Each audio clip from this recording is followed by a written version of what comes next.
Good morning, everybody. This is Jim Hawk from Team Hawk Realty.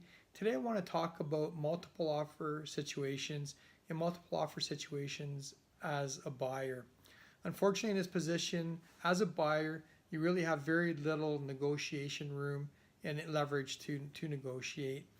That being said, we have to make sure that there are all the conditions that are necessary for you to protect yourself are in the offer, and we'll talk about that a little bit more. You really have one shot at putting your best foot forward in presenting that offer. So you want to make the offer as good as you possibly can. And there's some key areas that I think that we need to talk about. Number one is closing date. If you're flexible on the closing date, then I always recommend let's ask the seller and find out what their preferred closing date is, and let's give them their preferred closing date. If it's not going to affect you, why not do it? Deposit. I firmly believe a strong deposit shows a sign of good faith. It shows a sign of consideration, and I think it's a good practice to give the seller the largest deposit that we're comfortably doing. An example would be if there's two offers that are very similar with price and terms. One offer has a $1,000 deposit and the other offer has a $20,000 deposit. If I'm the seller's agent, I'm going to recommend that the seller take a very serious look at the one with the $20,000 deposit, because there's a lot more strength and stability in that offer. If your conditions aren't met, you get your deposit money back. If your conditions are met and you waive your conditions and you move on to purchase the property, that deposit money becomes part of your down payment. So there's no loss, no interest, no penalties. The other thing we want to talk about is the purchase price. We really want to, as a buyer, take a look and see what's sold in the neighborhood and establish a really good purchase price that you're willing to pay. And I think finding a purchase price that you're comfortable to the point of being uncomfortable is the proper purchase price if you really want the house. And what I mean by saying that is if you put an offer on a house for $320,000 and you found out that night that the house sold for $321,000 and you were upset, then you didn't come in with the best purchase price. You should have done better if you really wanted that house.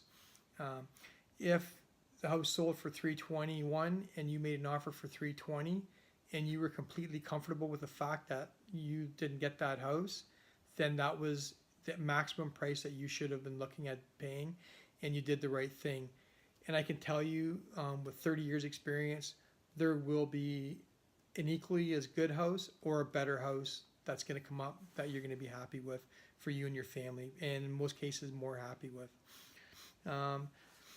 Some little tips that I like to use. So unless you've got all cash, I don't recommend going in with a cash offer, but we can get your bank to give you, or your financial institution to give you, a full pre-approval letter that we can attach to the offer so that the seller knows that now the house is only conditional upon the appraisal of the house, not upon you qualifying for the home. In a lot of instances these days, we're finding houses that agents are putting a 7 to 10 day period for showings and then presenting offers after that. If you really like the house, then I recommend we do a full home inspection during that one week, 10-day period where you've got an opportunity to go into a full home inspection. If it's on septic and well, we've got an opportunity to do a water test. We've got an opportunity to do a well or a septic inspection. So we can remove all of our inspections. We don't have to worry about those. If for any reason we do those inspections and you're just not satisfied with the results of the inspection, we don't offer on the house. It's to your benefit. The other thing that I think you do is you contact your insurance company, let them know about all the features of the house, and just get an idea from them how the insurance looks. If we can draft an offer on offer day with just strictly the best price, the preferred closing date for the seller, and only maybe conditional on you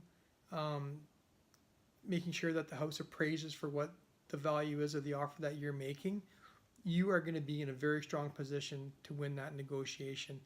And I think that's something that's very important to do.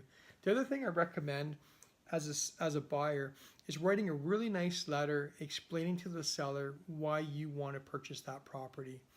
I think it's so important for the seller to be able to know who you are and what kind of love you maybe have for their house.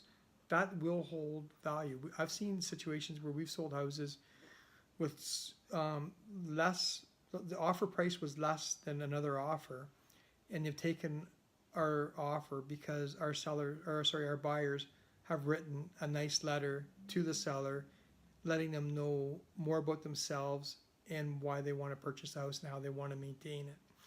And sometimes a picture of you and yourself and your family is also another nice addition to the letter. The other thing that we do at Team Hawk is all of our agents, we request to present your offer on offer presentation day. We don't always get your offer doesn't always win, but we want to be there to represent you as our buyer and put our best foot forward to do the best job for you. So this whole process is really about communication. It's about communication between us as your agent and yourself as a buyer, so you know all the benefits and all the procedures that really you should be looking at doing in order for you to have the best opportunity to get the house that you want. If you have any questions about this video, any concerns about anything we've talked about, please feel free to call myself or one of my agents at 705-527-7877. Please keep smiling and enjoy the blessings that come into your life each and every day. Thank you very much.